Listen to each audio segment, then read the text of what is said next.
The call came in at 2 in the morning. Not a regular ping. A distress beacon, the kind that bypassed standard comm filters and went straight to emergency contractor channels. Ethan Cole was asleep in his bunk aboard the maintenance hub orbiting Kepler 12b when the sound dragged him out of a dream he was already forgetting. He sat up, rubbed his face, and looked at the screen. The address was in the outer residential ring. Habitat Block 7, Unit 44. The resident name on the file read, Zyla, of the Varek species. He had never heard of the Varek. He had fixed pipes for 6 different alien species in the past 3 years, and he had never once heard that name. He pulled up her profile. Minimal data. Species registered 4 years ago with the Galactic Housing Authority. The notes section had one line. Biological status, periodic. He had no idea what that meant and did not stop to find out. A busted pipe at 2 in the morning paid double rate. He grabbed his kit. The hallway in Block 7 was empty. The lights ran on a dim amber cycle for the night hours, and every door he passed was quiet. Habitat colonies were strange that way.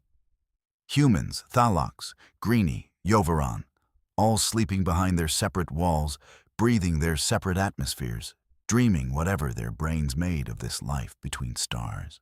Ethan had been out here long enough that the strangeness had stopped registering. He was 31 years old, had a bad knee from a zero-gravity accident 2 years back, and owed the Galactic Housing Authority 11 months of station fees. Strange was just another word for Tuesday. Unit 44 was at the end of the hall. He raised his hand to knock, and the door opened before his knuckles touched it. The being standing in the doorway was tall, nearly 2 meters. Her skin was a deep, iridescent blue-green that shifted when she moved, like oil on water under sunlight. She had 4 arms, the upper 2 larger and held at her sides, the lower 2 smaller and folded across her chest. Her eyes were large and a pale, almost luminous amber, with no visible pupil. She wore a simple gray garment, and her expression was unreadable, which was generally true of the Varek. He would learn that later. At that moment, he only noticed 2 things. First, that water was running down the wall behind her in a thin, steady sheet. Second, that the air coming out of her unit smelled like something between rain and hot copper, and it made the hair on his arm stand up. "You are the pipe specialist," she said. Her voice had a layered quality, like 2 tones just slightly out of sync. "I am," Ethan said. "Ethan Cole. I got the dispatch." She stepped back to let him in. He stepped in. The unit was larger than standard. The Housing Authority gave non-human residents adjusted space allotments based on biological requirements. And Zyla's unit was nearly twice the size of Ethan's bunk room. The walls were a dark, soft material, not the usual white paneling, and small bioluminescent structures lined the upper corners, casting a soft blue-green glow that matched her skin. The furniture was low and curved, and there was a large, shallow basin in the center of the room, filled with a dark liquid he did not ask about. The problem was visible immediately. A main water coupling along the back wall had come loose from its joint. The seal cracked, and water was running down the wall and pooling along the floor seam. Standard issue problem. Ethan had fixed the same fault in about 30 units over the past year. The colony's older infrastructure had a known issue with the Galvex model couplings expanding slightly in low-pressure cycles and popping the seals. He crouched down in front of it and opened his kit. "How long has it been leaking?" he asked. 3 hours, she said. She was standing behind him and slightly to his left. He could feel the warmth from her the same way you feel a radiator before you touch it. Not unpleasant, just present. You waited 3 hours before calling? I was uncertain if the housing protocol covered this type of fault. Ethan pulled the cracked seal ring out with a pair of needle grips and held it up to the light. Yeah, it covers it. This is a building issue, not a tenant issue. You should have called right when it started. This much water exposure to the wall paneling is going to cause swelling by morning. She made a sound, not words. A low, resonant hum that lasted about 2 seconds and then stopped. He did not know what it meant. He replaced the seal ring, checked the coupling torque, and then turned off the wall feed valve to stop the flow while he worked. "Do you live alone?" he asked. It was the kind of question he always asked. Sometimes a leak pointed to a bigger pressure issue downstream, and he needed to know how many units were affected. "Yes," she said. "I have lived here for 11 months. This is the first problem with the unit." "You're lucky. Block 7 is old infrastructure. Some of these fittings are 7 years past recommended service life." He fitted the new coupling sleeve and began torquing it down. "You new to the station?" "I came from Vareth 4, she said. "My home planet. I am here for a research assignment, 3-year contract." "What kind of research?" "Atmospheric memory and closed biome systems." She paused. "It is not interesting to most people." "I don't know what it means," Ethan said honestly, "but it sounds like it matters." Another hum, shorter this time. He got the sense it was the Varek equivalent of a small laugh, but he was guessing. He finished the coupling, tested the valve, and watched the wall for 30 seconds to confirm the leak had stopped. Dry. He blotted the excess water from the wall panel with an absorbent cloth from his kit, checked the floor seam, and found the pooling had not reached the subfloor. Small mercy. He logged the work order, tagged the coupling for a follow-up inspection in 30 days, and started packing his kit. "All done," he said. "The wall panel may swell a little over the next day, but it won't cause structural damage. If you see any new dripping from the same point, call in right away. Don't wait 3 hours." She was looking at him with those pale amber eyes. Unblinking, it was not aggressive. It was just steady, like being read. "You repaired it quickly," she said. 12 minutes, he said. "Straightforward job." "I am grateful," she said. She said it the way someone says a thing they mean exactly, not the way people throw it at the end of a transaction. Ethan zipped his kit. He was almost at the door when she spoke again. "Ethan Cole," she said. He turned. "The Housing Authority notes say you are the primary contractor for Block 7. "That's right. I may need further repairs," she said. "The unit is old, as you said." "Then call the dispatch line. They'll route it to me." He left. The door sealed behind him. He walked back down the amber-lit hallway, his boots quiet on the composite floor, his kit in his left hand, and the smell of rain and hot copper faded behind him. He did not notice the second thing until he was already in the elevator. The notes on her profile had said, "Biological status, periodic." He had still not looked up what that meant. He would not have to wait long to find out. 2 days later, his dispatch screen lit up with Unit 44 again. Ethan figured it was a follow-up drip. The wall panel sometimes wept a little residual moisture in the days after a coupling repair, especially in older Block 7 units where the insulation was thin. He logged the job, grabbed his kit, and headed down to Habitat Ring 7 without much thought. It was late afternoon, station time, and the hallway had a few residents moving through it. A pair of Thalox juveniles running in that low, shuffling way their species moved. An older Yovaran carrying a cargo sleeve. A human woman he vaguely recognized from the commissary 2 rings over. He nodded at her. She nodded back.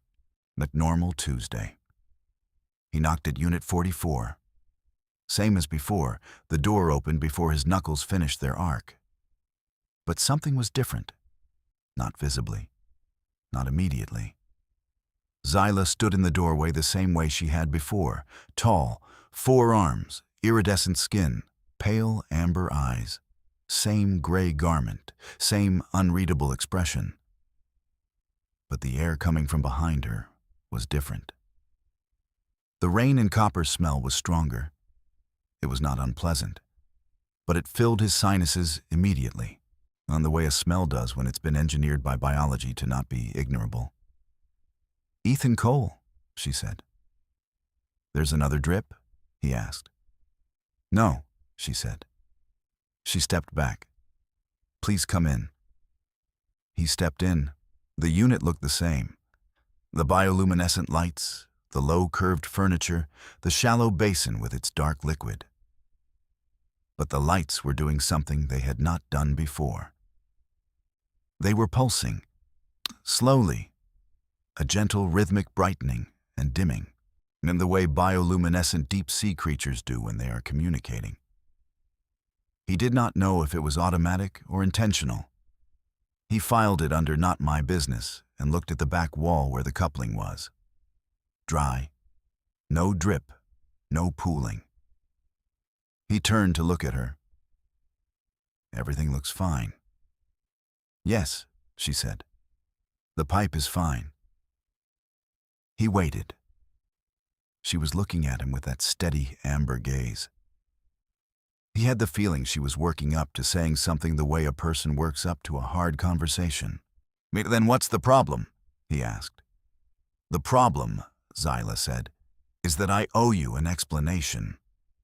She walked to the far side of the room and lowered herself onto one of the curved seats. She gestured toward another seat. He sat, because there was something in the way she said it that told him this was going to take a minute. "You looked at my profile file when the dispatch came through," she said. "Standard procedure. You saw the notation. Biological status. Periodic." "I saw it," he said. "I didn't know what it meant." "Most humans do not." She folded her lower arms in her lap. Her upper arms rested at her sides. "I should have disclosed it to the housing authority more specifically when I registered. The notation was insufficient." She paused. "I am in a mating season." Ethan kept his face level. He had worked with enough alien species to know that mating seasons were not what humans imagined them to be from old science fiction media. They were biological states, usually hormonal or chemical, and in most species they were as natural and as undramatic as a human getting a cold. You didn't treat it like it was a big deal. You just dealt with it practically. "Okay," he said. "What does that mean practically for you right now?" She seemed to register the calm, and something in her posture shifted fractionally. "For the Varek, a mating season occurs once every 4 of your Earth years. It lasts approximately 6 weeks. During this period, our biochemistry shifts significantly. We produce elevated levels of Karath, which is a bonding compound released through our skin and exhaled air. That explained the smell. "The rain and copper thing," he said. "That's the Karath?" "Yes. You can detect it?" "I've been noticing it." "Most humans cannot," she said. "The Varek bonding compound is not calibrated for human biology. The fact that you are detecting it is notable." She paused again. "During this period, Varek biology becomes intensely socially oriented. We are normally solitary. But in a mating season, extended isolation becomes physiologically harmful. It creates a state similar to what your medicine would call acute stress response." Ethan processed that. "So, you needed someone to call?" "Yes. And the pipe." "The pipe," she said, "was real, but it was also a reason to call someone." He looked at her. She did not look embarrassed. Varek, he was learning, did not do embarrassed the way humans did. She looked direct, like someone who had made a practical calculation and was now explaining it because it was the honest thing to do. How long have you been alone since the season started, he asked. 9 days. He exhaled slowly. 9 days in a state of biological social need in an alien colony where your species was so rare, there was no one to reach out to. He thought about what that would feel like. He thought about the one time he had been stuck in a faulty airlock for 6 hours, waiting on rescue, the way the walls had started to feel like they were pressing in. 9 days was a long time. Why didn't you tell the housing authority? He asked. They have a welfare protocol for residents in biological distress. I did not want to be categorized as distressed, she said. I am not distressed. I am isolated. Those are different things. Fair. Okay, he said. I am not asking you to solve this, she said. I am aware that what I am describing is not your responsibility. I am telling you because you were honest with me, and you come from a species that I have read values honesty in return. Ethan leaned forward with his forearms on his knees. What would actually help you right now? She was quiet for a moment. Conversation, she said. Sustained proximity, not touch. Varek mating season does not function the way your species' versions do. It is not about physical contact. It is about social bonding, sustained presence of another being who is known. She paused. You are the only person on this station who has entered my unit, which makes you the closest thing I have to a known person. That was one of the loneliest sentences Ethan had ever heard, and he had heard some. I get off shift at 1800, he said. I could come by. We could talk. The bioluminescent lights brightened slightly. You're not obligated, she said. I know, he said. But you fixed a leaky pipe. Now I'm fixing a different kind of leak. She looked at him. That is a strange metaphor. I know, he said. I'm not a poet. The lights brightened again. He decided that was the Varek version of a real laugh. He came back that evening, and the one after, and the one after that.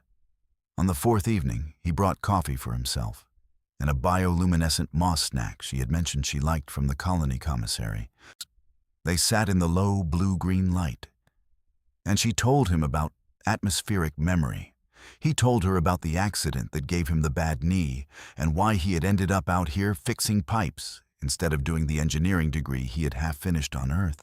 She listened the way the Varek listened, completely, without filling the silences, her pale amber eyes steady on his. He stopped noticing the smell by the 2nd evening, just became the smell of her unit, the smell of Tuesdays, and on the 6th evening something shifted. He was in the middle of telling her about a spectacularly failed repair job he had done on a Thalox water reclamation unit. A story that had made her hum 3 times in what he now understood was laughter. When her lights flickered, all of them, at once, then held at a brightness he had not seen before. She stopped. Her upper arms came in slightly. Her eyes changed, not the color, but the quality of the light behind them, the amber deepening into something brighter, like a lamp being turned up. What just happened? He asked. She did not answer immediately. When she did, her voice had the 2-tone quality more pronounced than he had ever heard it. The Karath bonding process, she said carefully, has a secondary phase. What does that mean? It means, she said, that my biology has identified you as a bonded individual. Her lower arms unfolded in her lap. This is not something I expected. The bonding compound is not calibrated for human biochemistry. You should not have been able to trigger this response. Ethan stayed very still. Is that dangerous? No, she said. Not dangerous. It means I have a decision to make.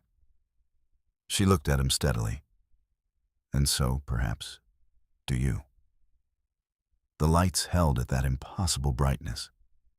He did not leave at his usual time that night. Ethan did not fully understand what had happened until the next morning, when he sat in his own bunk room in Ring 3 with a cup of coffee and tried to work through it the way he worked through a complicated repair, component by component, in order. Fact. Zyla's biology had entered a secondary bonding phase. She had explained it carefully before he left. For the Varek, the bonding compound Karath worked in 2 stages. The first stage was proximity-based, a social signal that said, this being is safe, this being is known. Most species that encountered a Varek in mating season stayed in stage 1, and it resolved naturally over the 6-week period. The Varek would bond weekly to a community of known presences, and the season would pass without complication. Stage 2 was different. Stage 2 required a specific biological trigger, a response from the other being's chemistry that the Karath could lock onto and amplify. It was rare for it to happen with another species. Not impossible, but rare. And it happened when the other being's biochemistry was, in the Varek's word, compatible. Not identical, compatible. A complementary frequency, the way 2 strings tuned differently, can still resonate together. Fact. Ethan's biochemistry had apparently done exactly that. He did not know what to do with this. He was 31 years old. He fixed pipes. He had a bad knee and 11 months of unpaid station fees and a half-finished engineering degree collecting digital dust somewhere in Earth's academic servers. He was not the kind of person whose biochemistry did anything remarkable. And yet, she had told him what stage 2 meant for the Varek. It meant the bonding was no longer ambient. It was directed. It meant she would spend the remaining 4 weeks of her mating season in an elevated state of biological attunement to him specifically, not in a way that was consuming or irrational. She had been very clear about that. The Varek were not dramatic about it. It was simply that his presence would matter to her system in a way that had weight. And if he chose to continue being present, that weight would settle into something their biology called a permanent secondary bond, which their society treated with a seriousness roughly equivalent to what humans called a committed partnership. If he chose not to continue, she would manage, and the season would resolve. She would be fine. She had said this too, clearly and without self-pity, which made him believe it. The choice was his. He drank his coffee. Outside his narrow port window, the stars sat in their permanent positions, indifferent and brilliant, the way they always were. He thought about the 9 days she had spent alone. And he thought about the way she had explained atmospheric memory, the way closed biome systems retained the chemical signatures of the living things that passed through them, a kind of invisible record of presence. She had said, every place that has been inhabited carries the record of that inhabitants, even after the inhabitants are gone. He had thought it was abstract science. Now it sat differently. He thought about the way she laughed. The hum, 2 tones just out of sync, resolving into something that felt, every time, like a thing you hadn't expected to hear but were glad you did. He finished the coffee. He picked up his kit out of habit. Then he set it back down, because there were no pipes to fix this time. He put on his jacket instead. He took the elevator to Ring 7. The door opened before he knocked. Of course it did. Zyla stood in the doorway. The lights behind her were at that new brightness. Her amber eyes were steady on him. "Aber Ethan Cole," she said. "I have a question," he said. She waited. The atmospheric memory thing, he said. You said closed systems retain a chemical record of the beings that pass through them. Yes. Does that work for open systems too? Like someone's presence leaving a record on another person? She was quiet for a moment. When she spoke, both tones in her voice were perfectly level. It is one of the oldest things the Varric believe, she said. Every being leaves a residue on every other being they have been close to. Most beings are not sensitive enough to read it. But the Varric are. Yes. What does my residue say? He asked. She stepped back from the doorway. Come in, she said, and I will tell you. He went in. The door sealed behind him. The lights brightened to something he had not seen before, a warm, full glow that made the whole room feel like something living. Now she sat across from him and folded her lower arms and looked at him with those luminous amber eyes. And she told him, carefully, precisely, in her double-toned voice, what his presence had written into her system over 6 evenings. It was not a small thing. It was not a casual thing. And then she asked him, with that same directness she had shown from the first night, what he wanted to do with that information. Ethan sat in the low blue-green light and thought about closed systems and open ones, the records we leave on each other without knowing it. He thought about the pipe that had cracked its seal because the pressure had changed around it. He thought about how sometimes the thing that breaks is not a failure.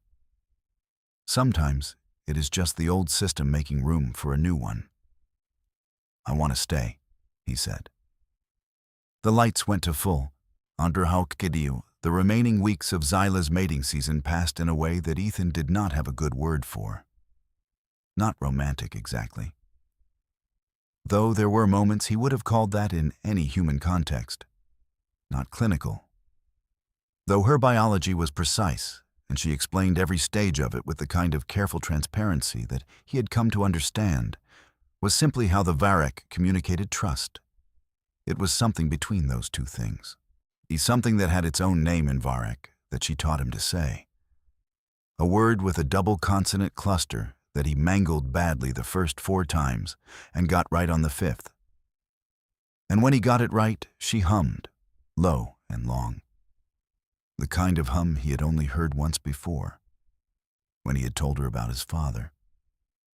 The Housing Authority welfare officer did a routine check-in on Unit 44 during week 4.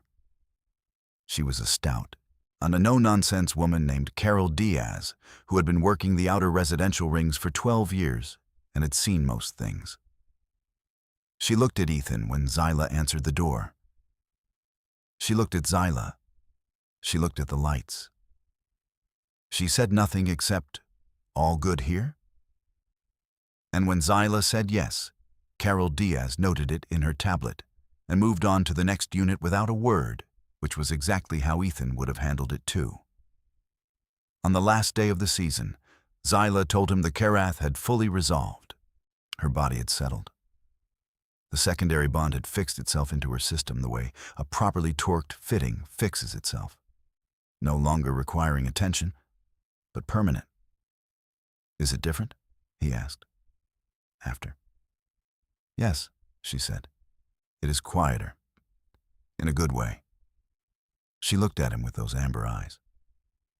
Do you feel any different? Ethan thought about it. I feel like I have somewhere I belong on this station, he said. I didn't before. She hummed, long and low. Ethan Cole, she said. Yeah. There is something I should tell you. He looked at her. The next mating season, she said, is in 4 of your Earth years. I know. You may find, by then, that your life has gone in a different direction. Or, he said, I may find that it went here. She looked at him for a long moment. Then she reached out, one of her upper arms, slow and deliberate, and she touched the back of his hand with 2 fingers. She had explained early on that Varric touch was not casual. It carried weight. He had respected that boundary every evening for 6 weeks without being asked twice. He turned his hand over, and she rested those 2 fingers in his palm. Outside the port window of her unit, the stars sat in their permanent places. The station hummed around them, systems running, pipes carrying water, air cycling through corridors, the invisible infrastructure of survival that held all of them, human and alien alike, alive in the dark between worlds. And Ethan thought, I came here to fix a pipe. He thought, I think I fixed something else instead. Zyla's lights pulsed once, gently, like a slow breath, like a system that had finally found its correct pressure. He stayed.